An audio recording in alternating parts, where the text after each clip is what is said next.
Glory Cloud Podcast, Episode 39.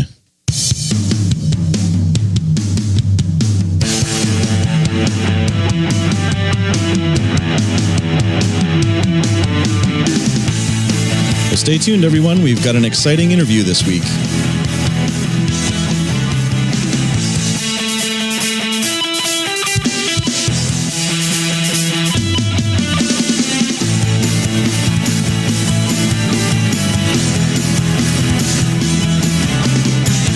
Well, welcome back to another episode of the Glory Cloud Podcast. I'm your host, Chris Cahy, and I'm joined by our co-host, Charles Lee Irons. Welcome back, Lee. Hello, Chris. It's great to be with you again. Yeah, I'm excited about our interview this week. But before we get started, I'll just run through the regular housekeeping, reminding our listeners that we have a show notes page over at meredithklein.com/podcast. And when we mention books and other materials, other resources in the course of an episode, you can always find links to those things at the show notes page. We appreciate the 5-star ratings that we continue to receive. Thank you so much for those. They do help us to be found by people who are looking for good theological content in their podcasts.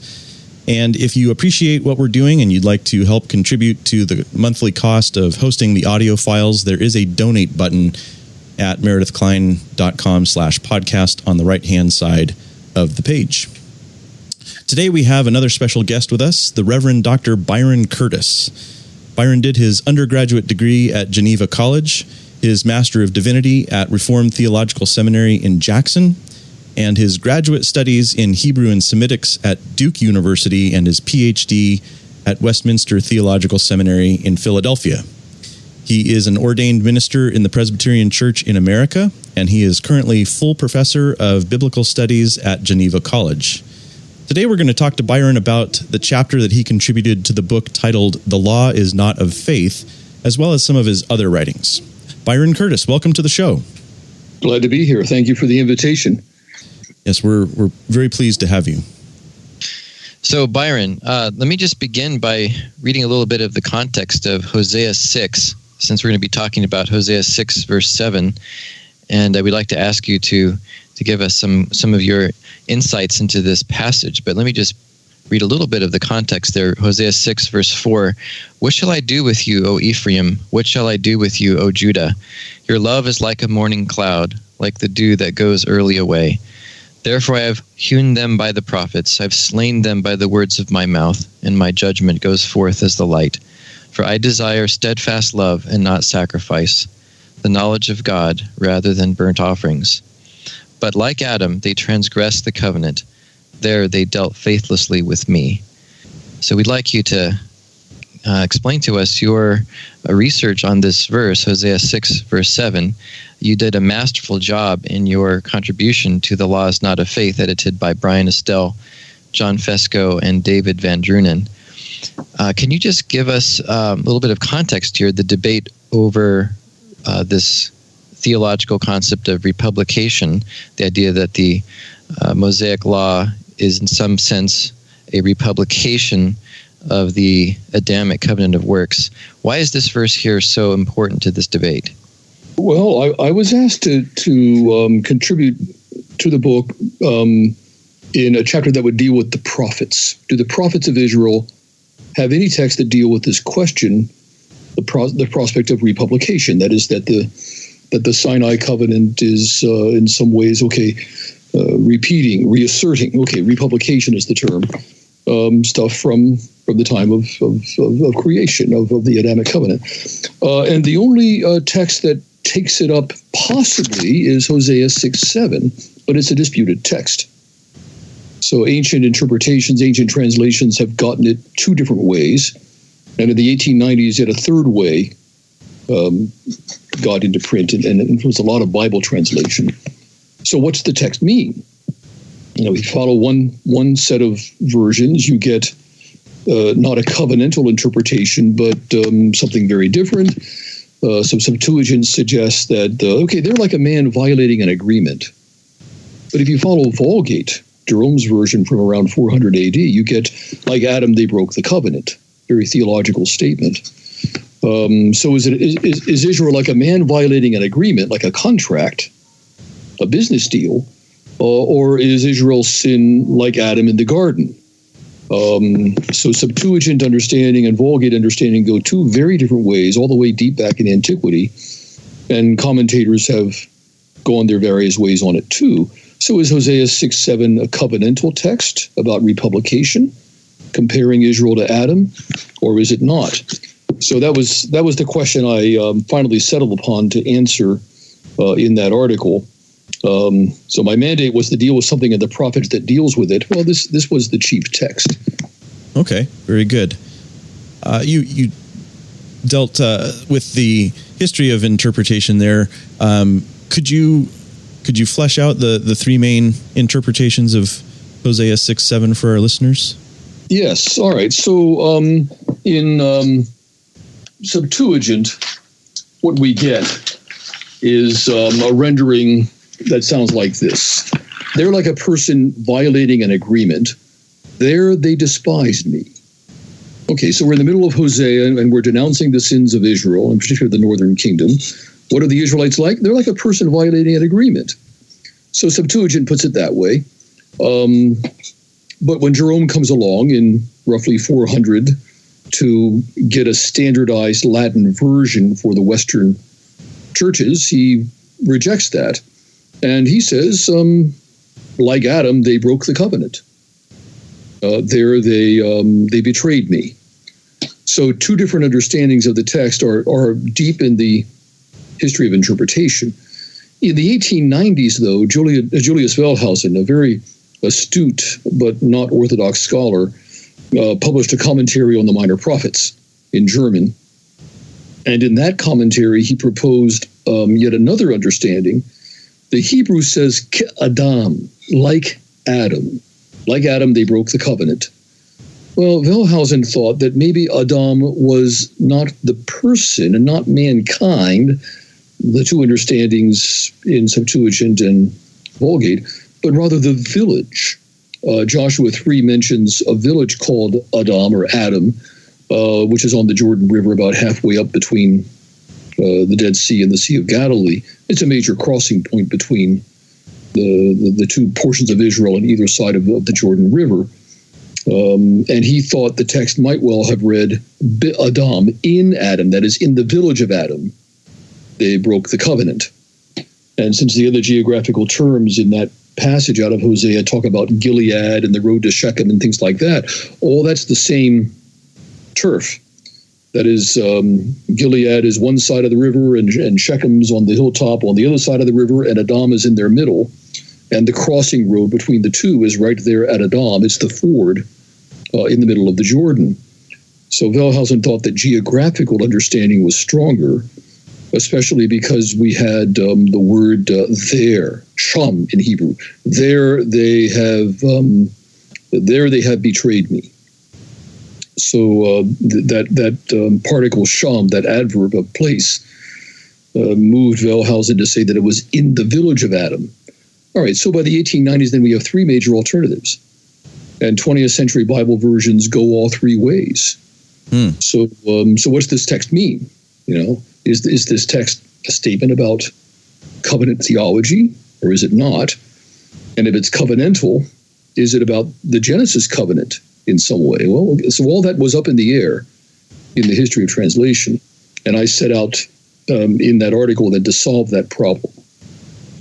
So you touched on the use of the word there in the second line of the verse. Yes. But Adam, they transgressed the covenant. There, they dealt faithlessly with me. So can you explain to us what is the main objection to taking Adam here, or Adam, as the person Adam, and how do you respond to that objection? All right. So why did Wellhausen resist reading it like as the person? Okay, Adam, like Adam. For one, there's an extreme reluctance in that particular German school of historical criticism to grant real historicity to the Pentateuch as a framing and foundational document of the Hebrew Bible.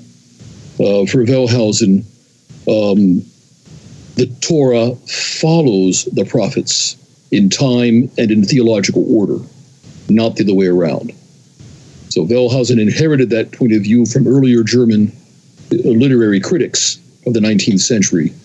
He tells us in one of his statements that he just instinctively knew that to be true, that it's the prophets first, then Moses.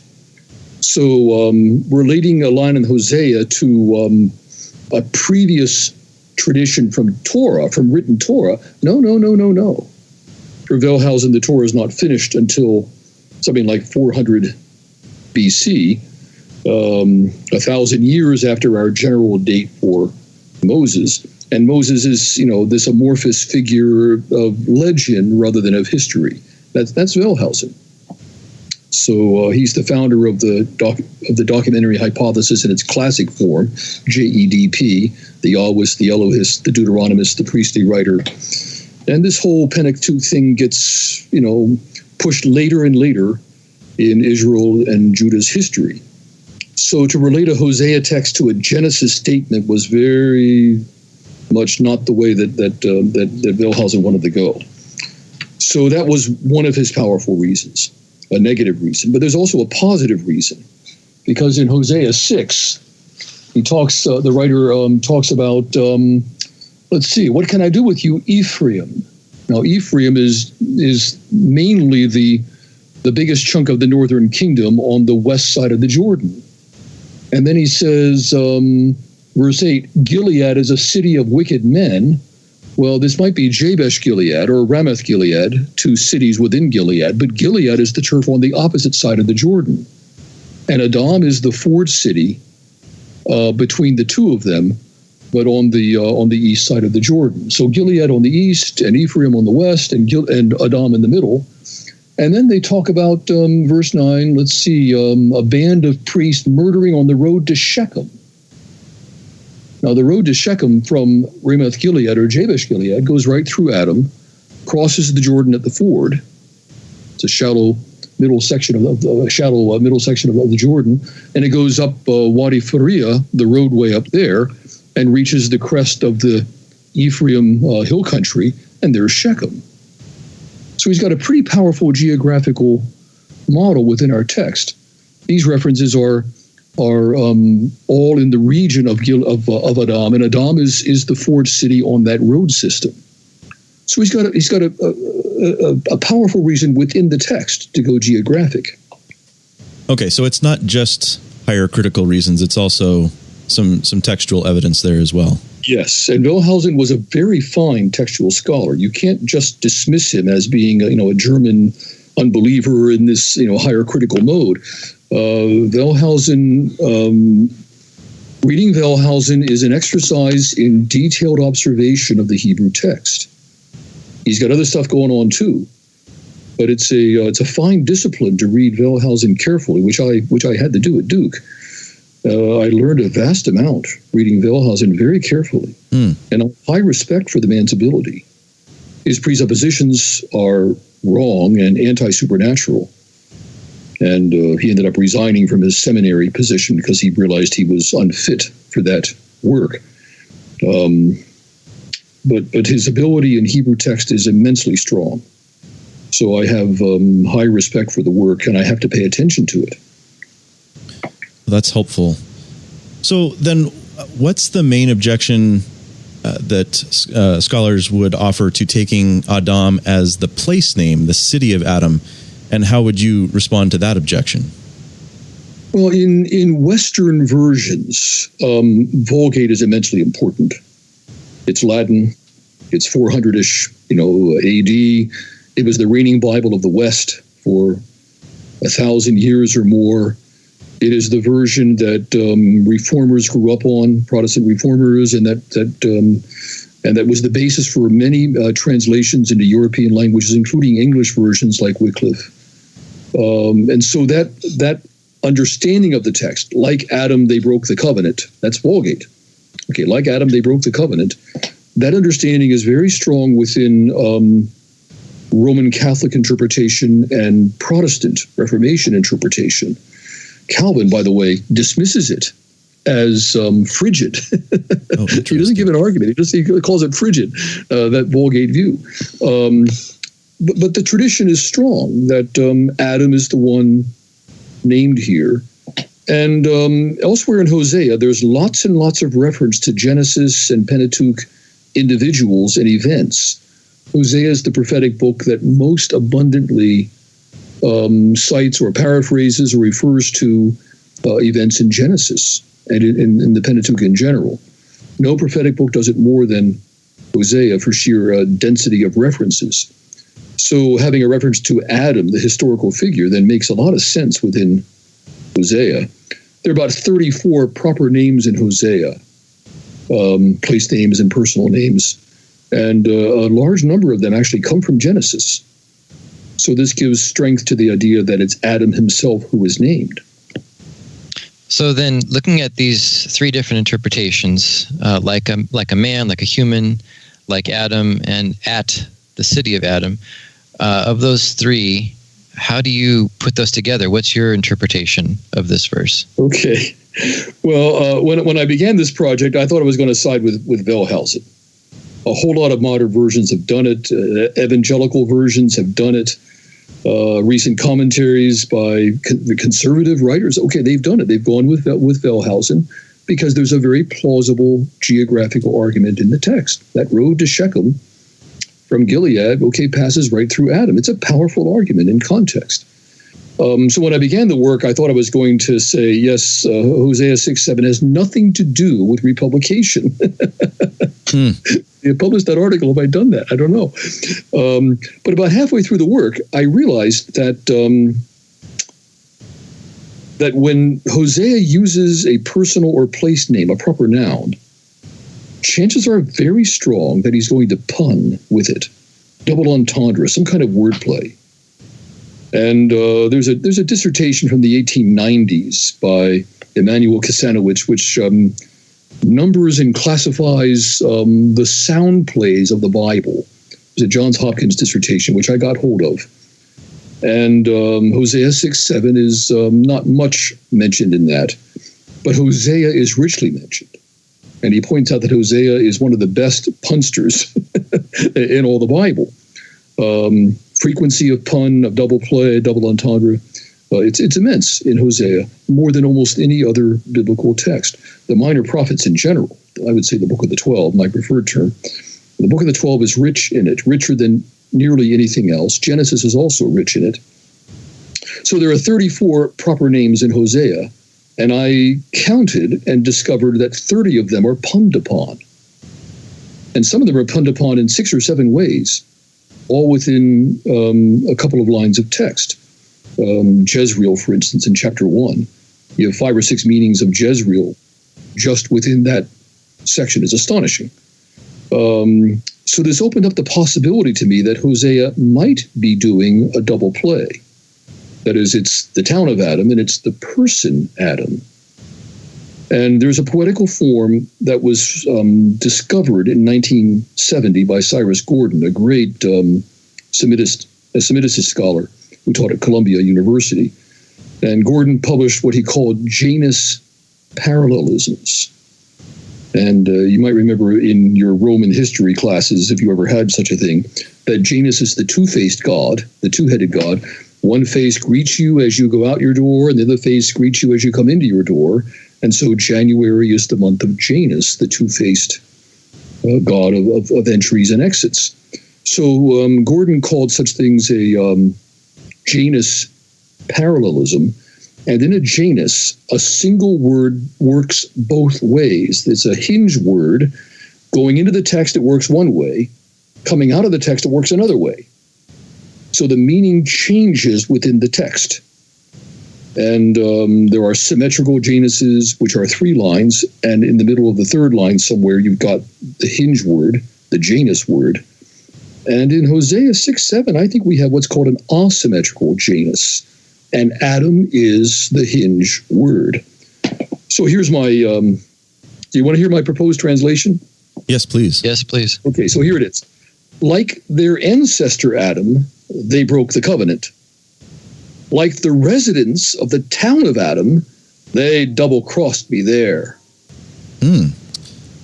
That's very interesting. So if we shift our focus then from our attention to the text of Hosea 6:7 and think about the current debate within the Reformed world about whether the covenant of works at creation is republished in the Mosaic covenant, what are the implications for that debate of your interpretation of Hosea 6:7? Well, in the republication claim, you have to realize it's a modest claim. It's not a radical claim. And the modest claim is this, that the covenant of works governed Adam's tenure within the land, that is, the Garden of Eden. And the Mosaic covenant governs Israel's tenure in the land, namely the land of Israel, the land of milk and honey. And there is a parallel, a limited parallel, between the two circumstances of Eden and Canaan. Not a complete parallel, limited parallel.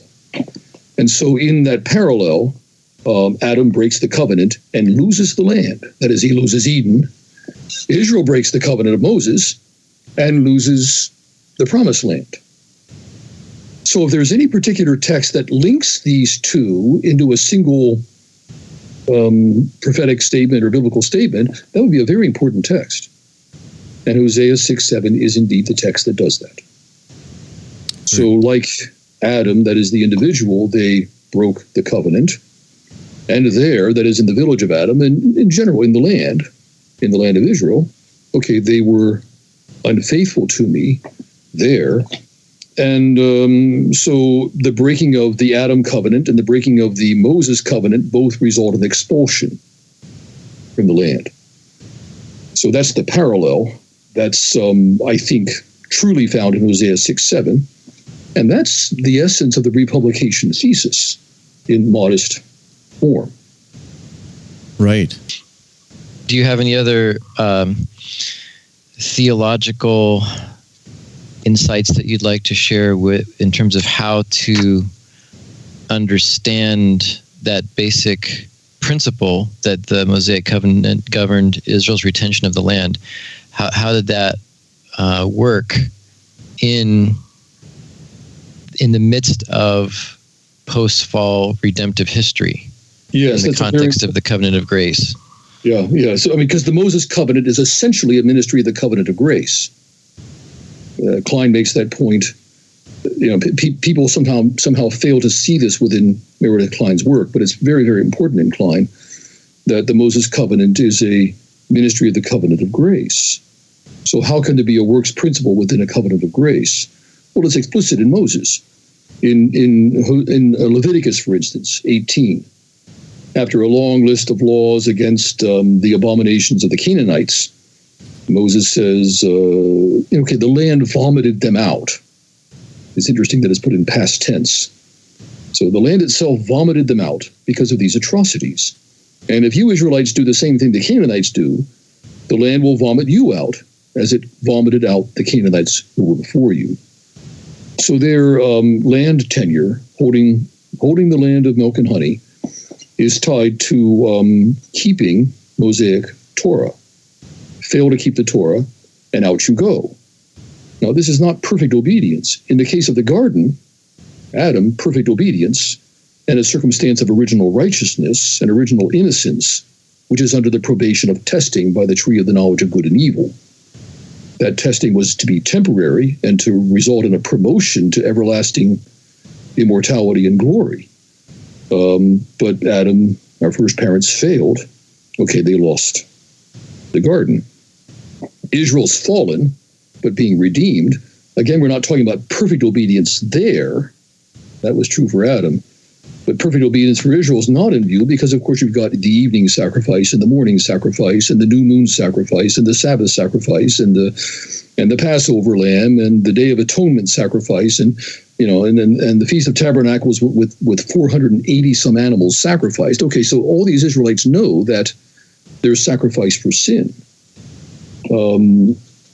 But what expels you from the land? Well, all right, so covenant treason, that is worshiping other gods, bloodthirsty violence, the corruption of justice. So basically murder and idolatry cut you out of the land. So impenitence cut you out of the land. So it's not a complete equivalence between Eden and Canaan. It's a partial equivalence. And deeper beyond the Moses covenant, Deuteronomy says, okay, when you're in the land of your exile, I'm going to circumcise your hearts, and you will seek me, and you will find me, and I will restore you. So the land expulsion and the land retention issue was in a greater context of grace. So we'll say that within the Moses covenant, there is a kind of bracket of a works principle that is about land tenure, holding the promised land. That is a conditional element, but much more massively covenant of grace. Okay, so you lose the land by your idolatries and your murders, but then God redeems you and brings you back. He works repentance and brings you back. So the gospel is the greater focus in the much larger context. Thank you. Yeah, that's very helpful. This whole issue of republication is so hard to nail down exactly. It seems like people are using terms in different ways. Like, for example, you just used the phrase administration. You said that Klein believes that the Mosaic covenant is an administration of the covenant of grace. But that word administration itself can be understood in different ways, or the way in which it is an administration of the covenant of grace can be understood in different ways. Like, one way to understand it would be that it's nothing but a continuation of the covenant of grace, and so there is no works principle there at all. But another way to understand it is that it's an administration in the sense that this works principle is there in order to further the program of the covenant of grace. Yes. Even though it does contain a work, there is a genuine works principle there, that if you break the covenant, you're going to be kicked out of the land. That's conditionality, Yes. So there is a genuine works principle there, but its purpose for being given is subordinate to the overall program of the covenant of grace. Yeah, and part of that total program is the sanctification of the whole world. Yeah. So it's like God puts his footprint here on this tiny strip of land, 160 miles from north to south. Okay, we call it the Promised Land. We call it even the Holy Land a couple of times in the Bible, once or twice. Zechariah 2, okay, the Holy Land, you get it. But the idea is not that this land remains forever in its tiny, tiny limit, holy, but rather, like in Zechariah 14, all lands come to participate in this holiness. It's not that the Holy Land is taken away, it's that its boundary is vastly expanded to be the universe.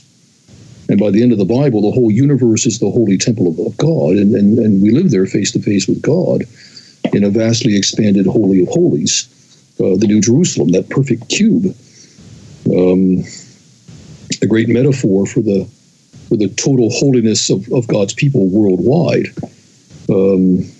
So the Holy Land program of the Old Testament is like God's footprint upon the globe, so that all the universe might become then holy, the boundary not taken away, but rather the boundary vastly, vastly, vastly expanded by the mercy of Jesus Christ. Yeah, so land tenure is a platform in the program of the gospel, and unless Jesus is born in the land of holiness with the law of Moses in the temple, and the people of God there, okay, well, he can't come. He can't fulfill the prophecies unless these conditions are in view. So all that's very important to the advancement of the gospel within the administration of grace. Wow, that's really insightful, those thoughts that you had there about the footprint. And you're looking at which passage in Zechariah? Zechariah 2 mentions the Holy Land. It's one of the only references to calling the land of Israel holy. In Deuteronomy, once or twice, we have reference to his land, namely God's land. That kind of statement is rare in the Bible, but it is present. And of course, in current dispensationalism, the land is forever holy and forever limited, and here it is, Israel, and political consequences come from it. No. Holy Land is a temporary status that's not taken away from Israel, but is distinctively Israel's only temporarily. so that all lands can become holy. So so I think it's Zechariah 2, where is it? Verse 12. Yeah, there it is. Yeah, the Lord will inherit Judah as his portion in the Holy Land. In Zechariah 9:16, his land. In Deuteronomy 32:43, again, his land. We have only, maybe only 3 references to that sort of thing in all the Old Testament, and never in the New.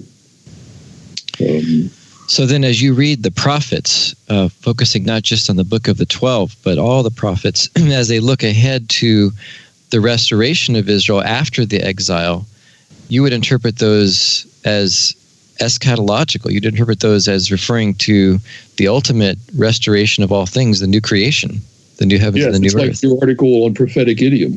Yeah. Where you use Zechariah 14 quite well in that 1-page or 2-page item, which I forget where that first appeared, but I read it years ago and liked it. Right. Well, I just got that. I just cribbed it from Meredith Klein's lectures in class in his prophetical books. Yeah. Okay, so prophetic idiom uses terms of national Israelite stuff, and the true meaning of it is not limited to the national Israelite stuff, but to something vastly expanded. Even though the language in which it's being described, it sounds very restricted and limited to the literal land. Yes. But that's the language of eschatology. That's the language in which the prophets are using in order to describe this future glorious global cosmic restoration. Yes. Yeah, so Ezekiel's temple becomes the floor plan for the New Jerusalem with its 12,000 stadia by 12,000 stadia by 12,000 stadia. Solomon's temple is rectangle, Ezekiel's is square, and the New Jerusalem's a cube. And everybody's in it. Yeah. All the readers are in it. In Romans 4, Paul says that Abraham was told he would be the heir of the world. What Old Testament text says that? Okay, the Old Testament says he's the heir of the promised land. Okay, and so from the river, from the great river, the Euphrates. Okay, so all this turf within the Near East. But Paul says no, he was told he was be the heir of the world. So Paul universalizes the Old Testament terminology because it's appropriate exegetically. If Abraham's promise is going to be a blessing to all the families of the nations, as Genesis tells us repeatedly, then a universal interpretation is necessary, and Paul gives it explicitly. So that's prophetic idiom. So the Old Testament terms are limited and national and geographic, and the New Testament interpretations are worldwide, Jew and Gentile alike, and the whole universe. Wow, that's excellent. So then seeing Hosea 6:7 in connection with all this seems like it becomes pretty important theologically, because if Israel's tenure in the land is conditional upon keeping the covenant, then what God is doing when he gives the Mosaic law to Israel, first he made the promise to Abraham about the land, which we know is ultimately eschatological, the new creation. But then after giving the promise to Abraham, then he says, okay, now there's this law that you have to keep in order to inherit this land, or at least to retain it. And so would you say then that the giving of that principle, that conditional principle in the Mosaic covenant, has some connection with this larger theme that you're talking about of looking at the land as ultimately the new creation? Is it saying... in Hosea 2, I think there are 3 uses of berit, the word covenant, in Hosea. One of them is 6:7, of course. They broke the covenant. 8:1 does it. And also in chapter 2, in chapter 2, the chapter is about half about judgment of the exile of Israel. Okay, they burned incense to the Baals. They've committed adultery. They've done bloodthirsty violence. So I'm going to take them away. And but wait, verse 14. I will lead her into the desert and speak tenderly to her, and then I'll give her back her vineyards and make the valley of Achor a door of hope.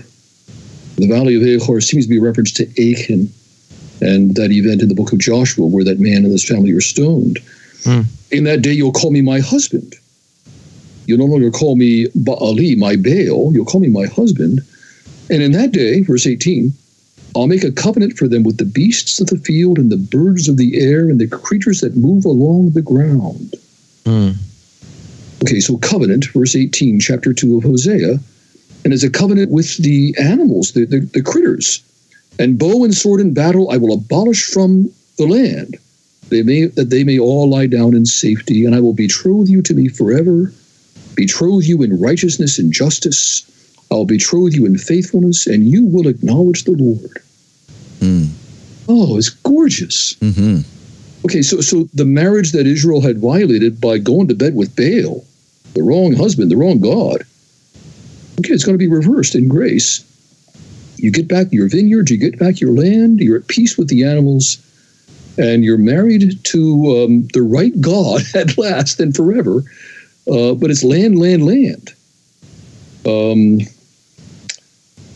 So you get that to the New Testament, and it's, of course, Christ and his bride. The New Testament not satisfied with simply a local or Israelite understanding of that kind of reality. It's Christ and the church. I'll betroth you to me forever. So again, it's that prophetic idiom phrase that you've used, which is so excellent. And Paul even seems to imply that when it says, I will say to not my people, you are my people, that the not my people is not only Israel in exile, but it's even the Gentiles. Yeah, and so Hosea 2 ends with that. I will say to those called not my people, you are my people. And then, of course, Paul picks it up in Romans. And who are the not my people? Well, pagans, Gentiles, and not the wayward Israelites of Hosea 2, but the pagans of the world who've not yet heard the gospel. And what's going to happen? Okay, you are my people. Peter does it as well in 1 Peter 2. Where the church is no more lo ami, not my people, and no more lo rohama, she who has not received mercy, but you are ami, my people. You are rohama, you have received mercy. And Peter says that to all those scattered readers of his letter. So the very terms of Hosea 2:23 are taken by the New Testament and made universal for the Church of Jesus.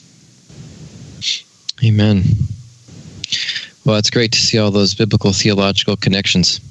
Mm-hmm. And it's great to see that you and I agree on these things, even though we discuss them. But you can't do it if you're a dispensationalist. It's not going to make sense. Yeah, which is kind of where I was a long, long time ago. Yeah, and me too. Me too. Now, there's another aspect of Klein's theology that is a little bit controversial, and that's his framework interpretation of the creation week. Yes. What are some common sense arguments that you found to be most helpful in convincing people of that view, or at least helping to defuse some of their concerns with it? Well, the most frequent thing I hear is that the word day, yom in Hebrew, means a day. Okay, so I just had a conversation about 2 weeks ago with someone here on campus, and I've had this conversation probably 50 times in the last 20 years. Okay, day means day. It is what it is, Well, then we actually go through the text in Genesis, and we see that yom is used in different ways already within the first 2 chapters of Genesis. So in Genesis 1, the opening day, God called the light day, yom. The darkness he called night, Lila. And there was evening and there was morning, yom echad, one day. Now wait a minute.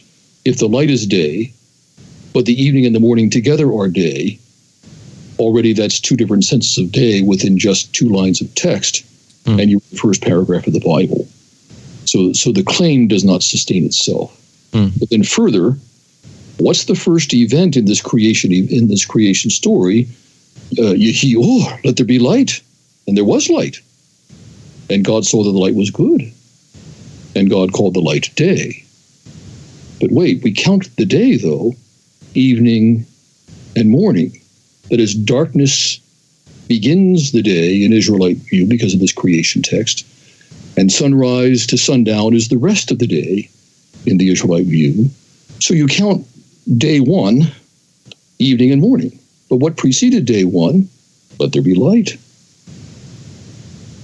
How long was that day? So already in the first paragraph of Genesis, the young earth claims are befuddled by the way the text proceeds.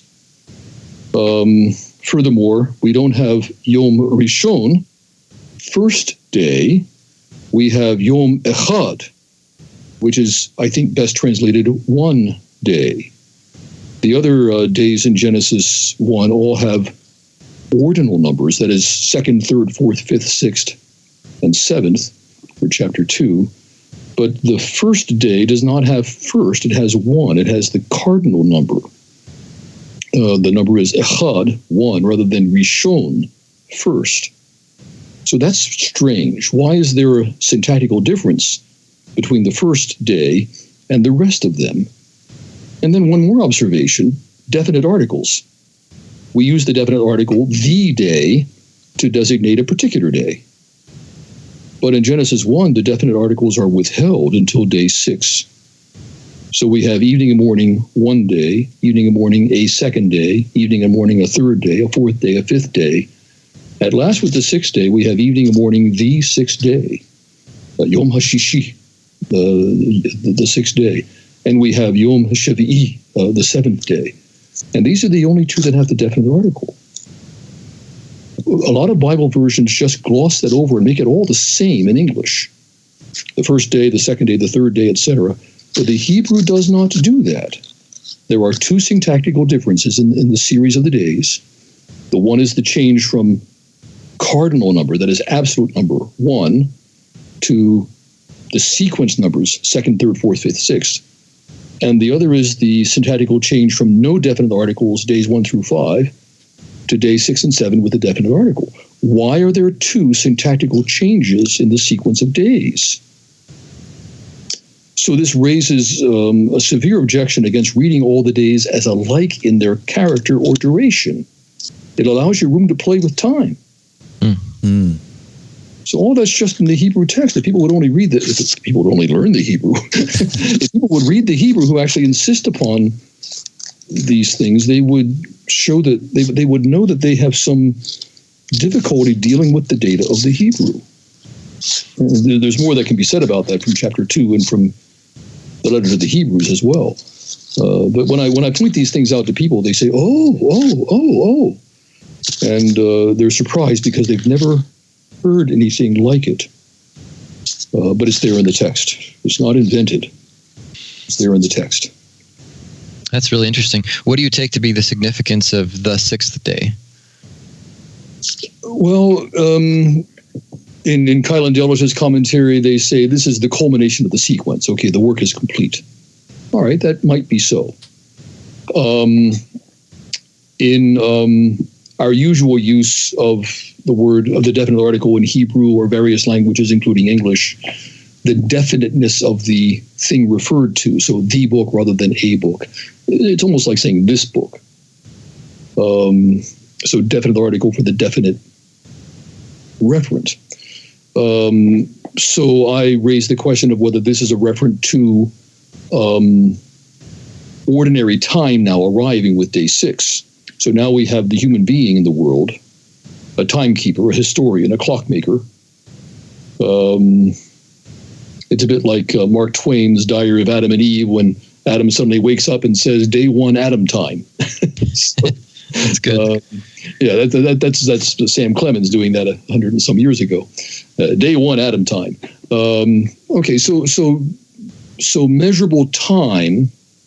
The implication might be that measurable time in our ordinary sense of such things begins here with day 6. That is at least a possibility in the text that's hard to rule out. That's good. Mm-hmm. Do you see the seventh day as being an eternal day? Well, Hebrews 3 and 4, I think, require us to see that. So in the New Testament passage there, Christians are exhorted to, be sure that you enter into the rest.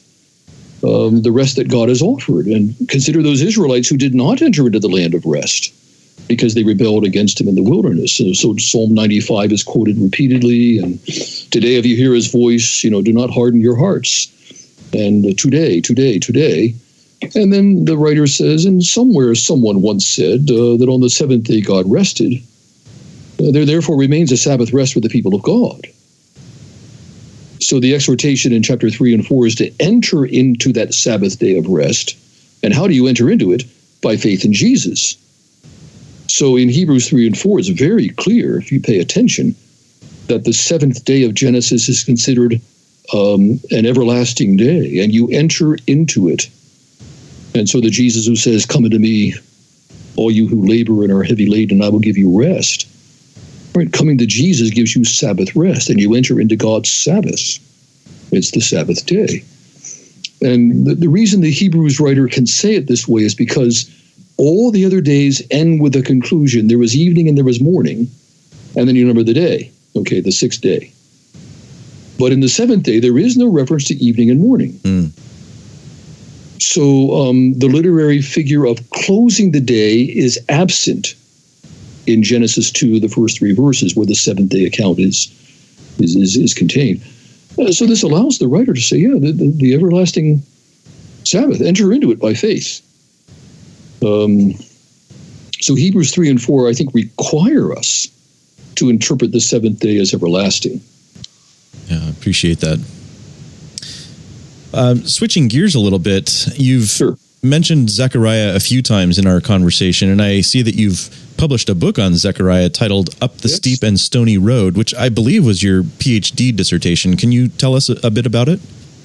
Yes, I worked for a very long time on that book, and that's part of the reason for the title, Up the Steep and Stony Road. It's partly my experience of writing the book as a doctoral dissertation, first at Duke and then at finishing it at Westminster. But it's also my description of the prophet's own experience. So the subtitle for the book is The Book of Zechariah in Social Location Trajectory Analysis. I must have been insane when I wrote that title. Who's going to read that? I should have titled it something like The Unity of Zechariah, because the book is an assessment of the argument that there's a Deutero-Zechariah, or possibly even a Trito-Zechariah, that is three or more prophetic writers over centuries of time contributing to this 14-chapter book until it finally comes to a conclusion. Back in the 1880s, Bernhard Stade, in the opening issues of the Zeitschrift für die Alttestamentliche Wissenschaft, that is the journal for the scientific study of the Old Testament, Stade was the founding editor of that. And in the first three issues of it, there was this long three-part article called Deutero-Zechariah, in which he lined out a theory of the origins of the book, which separated the first 8 chapters from the last 6 chapters and put, more than 200 years between their origins. So the first half of Zechariah is dated within the Hebrew text to the years of King Darius the Great. It starts in the second year of Darius, and the last date is in the 4th year of Darius, which makes it 520 to 518 BC. We've got it down to the day for some of these texts. But in 9 to 14, there are no such dates in Zechariah. And Stade wrote what became the consensus view for critical scholarship, that Zechariah is actually at least 2 different writers, and that the second Zechariah is after the time of Alexander the Great. So the Hellenistic kingdoms are at rule. And maybe even we get down to the time of the Maccabees, the 2nd century, for some of the material in the latter part of the book. So this destroyed the unity of the book. And commentary writing thereafter was often distracted by the Deutero theory. And the idea that this book should have one major message got abandoned. Even in publications in the 1970s, people like Alberto Sogin says that the connection between the two halves of the book is not to be discovered. Brevard Child says in his introduction to the Old Testament as canonical scripture that the two sides were put together as dialogue. The dialogue between two, bickering partners is the idea I get. So this was the state of critical scholarship by the 1980s. And I worked with Eric Myers and Carol Myers at Duke, who published the Anchor Bible volumes on Zechariah. It was lovely to work with them. I learned so much. And I started the dissertation then under Eric's tutelage.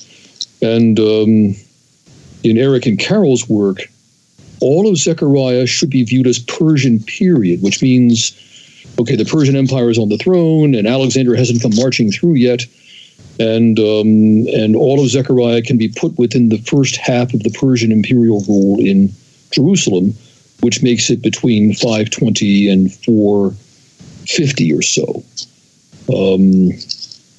Well, I thought I could compress it more and put it within one generation of time and put it within one author. So in that book, then I do a kind of sociology of prophetic religions and how prophets are validated or invalidated by their intended audience societies, and how a prophet could go from being accepted by his audience to being radically rejected by his audience, and that sometimes this can happen to the same guy, the same figure. And that became important because in the first half of the book, the prophet says, build the temple, and they do. So he's richly embraced by governor and priest and by population.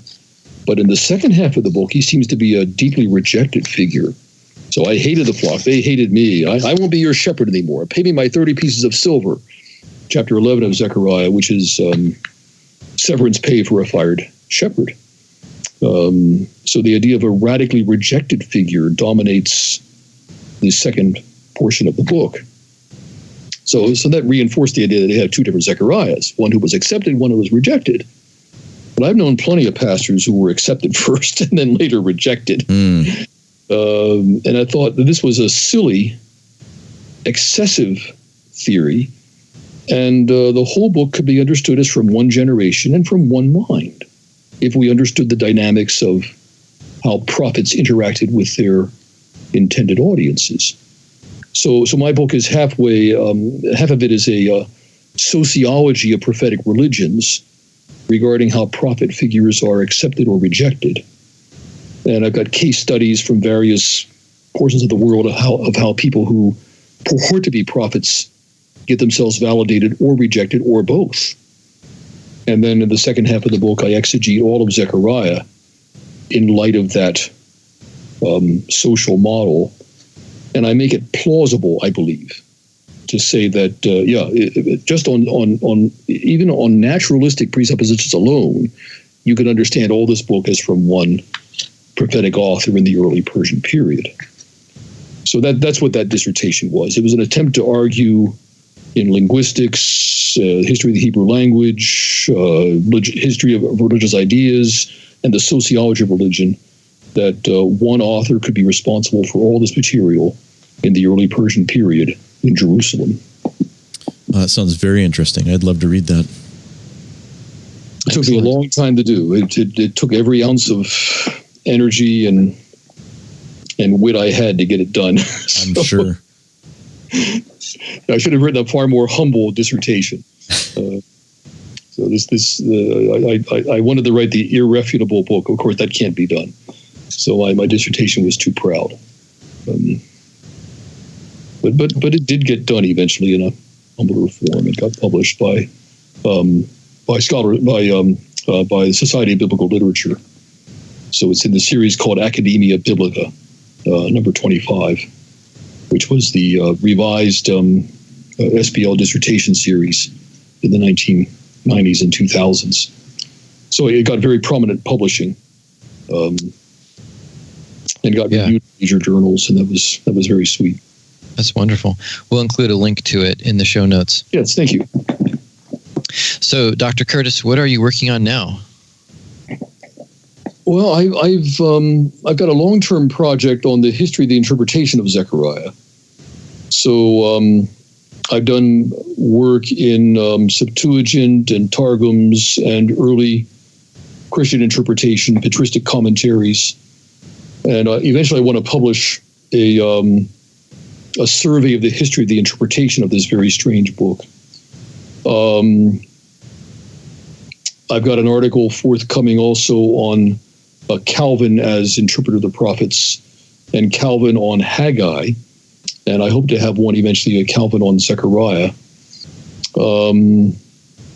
I've got a paper underway on Basil the Great's exegesis of the one-day passage in Genesis 1:5 and Zechariah 14:7.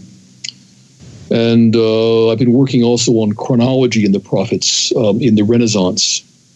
So how they solved chronological problems in biblical prophetic texts, such as in Calvin's commentaries, when they don't have Akkadian, they don't have the anchors that we have. So those are some of the things that occupy my mind lately. Well, that's great. It sounds like you are really laboring in this one portion of God's Word in the Book of the 12 and not leaving any stone unturned. That's wonderful. Oh, there's plenty of stones that remain unturned. What would you recommend for pastors as far as some good resources and commentaries on the Book of the 12? All right, commentaries on the Book of the 12. Well, I'm rooted in ancient and Reformation and literature a lot, and find it exceedingly helpful. Sometimes they fail us, but I'll have to say that in the Book of the 12 or the Minor Prophets, Calvin's commentaries are immensely astute. Okay, they're more than 400 years old, but they are immensely astute. He was a master of Renaissance rhetoric himself. His training as a young scholar was essentially as a rhetorician, and he's immensely sensitive to the rhetoric of the prophets and to its pastoral function. So a great deal of the commentary is actually Calvin kind of feeling what the prophet is about. And even though Calvin can be perplexed about historical circumstances, the Calvin commentaries are immensely astute on the Minor Prophets. I love them dearly. And they're existential. That is, Calvin in Geneva knows that this city could be wiped out by a couple of kings just in a few weeks' time. And he does not know whether this Reformation endeavor will survive him or not, or whether he'll even live through it. The whole thing is so fledgling and weak. So when you read the commentaries by Calvin on Haggai and Zechariah, well, here you have two prophets in a city that's been burnt and broken down for 3 generations of time. And now people are back and are trying to rebuild the thing and rebuild a temple. And where are the resources? Where's the wealth? Where's the power? It's all paltry and weak. But who has despised the day of small things? Says the Lord to the prophet Zechariah. So in the Calvin commentaries, you get this very strong sense of kinship between the fledgling Reformation church, which could be wiped out in a moment, and fledgling rebuilt Jerusalem, weak and impoverished as it is. And it's lovely, and it preaches. So I recommend very strongly the commentaries of Calvin. More recently, I like very much the commentaries of Duane Garrett and of Doug Stuart on the Minor Prophets. Andy Hill, the Anchor Bible volume on Malachi is magnificent. Eric and Carol Myers on Haggai and Zechariah. These are very fine scholars in archaeology and Hebrew Bible, not Christians. But the historical and exegetical work is very finely done and deserves some serious study. Sometimes I weep when I read their work and I see no reference to Christ. And that makes me sad because I love these people. I learned so much from them. But the work is very worthy work for history, for archaeology, for the exegesis of the text in their historical particularity. It's very strong work in the Anchor Bible for those books. Does that answer your question, at least in part? Yes, that's great. Thank you. Oh, yes, Mark Boda. Mark Boda's brand new commentary on Zechariah in the New International Commentary on the Old Testament. Mark's work on Zechariah is very, very strong. He also has the Zondervan Life Application The Zondervan application commentary on Zechariah, published maybe 10 years ago. Mark teaches at McMaster's up in Hamilton, Ontario. A very fine, very devoted scholar to the Haggai, Zechariah material. Thank you very much for that. That's great. So, Dr. Curtis, how can people follow you online? Oh, I guess I'm too primitive. I really should get my own blog zone or whatever you call these things. What do you call these things? So I'm on Facebook. That's how primitive I am. I do have articles online here and there. The Geneva website has some things. So go to www.geneva.edu, and you can hear occasionally a lecture of mine on MP3 or read something that I've got linked there. Some things I post on Facebook, but I've not gone higher tech. So I really need to change this and do something more about it. Okay, well, we will definitely link to those places so that our listeners can find you there. Yeah, I've got a few things on sermon audio. Oh, okay. Yeah, other folks have posted those. So I preach in a church somewhere, and their sermons go up there. So I've got maybe 4 or 5 sermons on sermon audio, mainly on prophetic books, Daniel, other things. But I really have to change this and do something more in the online world. I tend to be a bit of a troglodyte, I suppose. Well, we would love that. And so when you do, please do let us know. All right. Okay. Well, thank you very much for joining us today. We've sure enjoyed talking to you. Well, it's fun to talk about these things, and they have an endless fascination. And they're also, of course, very useful for the church.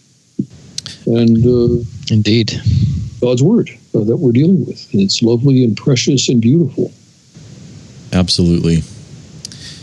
Okay. Thank you again. And I just want to encourage our listeners to let us know if you have any comments or questions by emailing us at glorycloudpodcast@gmail.com. And we will see you next week. Thank you very much.